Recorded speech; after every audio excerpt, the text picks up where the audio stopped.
ڈھونڈا میں نے، یہ چند دن سے میں آیا ہوا ہوں، میں نے ڈھونڈا مولا کے حرم میں، کہیں دیکھا کہ امام کا وقت، امام بھی تو یہی ہوگا، جب میں چلنے آیا ہوں سب چلنے آئے ہیں عشق امام حسین میں، تو وہ بھی تو چلنے آیا ہوگا امام، اور یقیناً آپ رستے میں ڈھونڈتے ہوئے جائے گا وقت کے امام کو، ہو سکتا ہے کوئی شخص ہو سکتا ہے کوئی ہو سکتا ہے میں نہ پہچانوں، وہ امام کی مرضی، لیکن کم از کم میں تو تڑپ کا اظہار کروں۔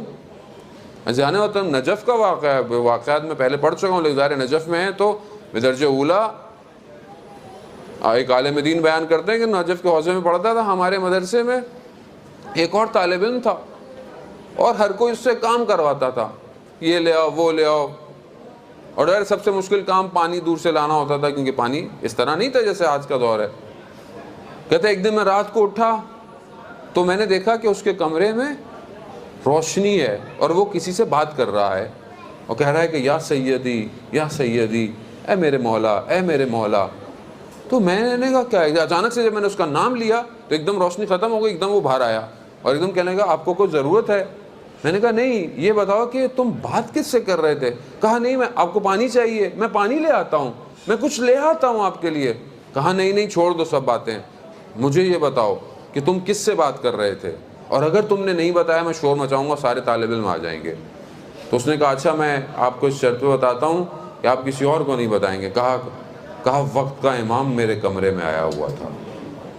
اللہ، کہا جیسے اس نے کہا تو میں عجیب سا ہو گیا، کہا وقت کا امام، یعنی ایک ایسا شخص کے جسے ہم اتنی ویلیو نہیں دیتے اور وقت کا امام اس سے ملنے آیا۔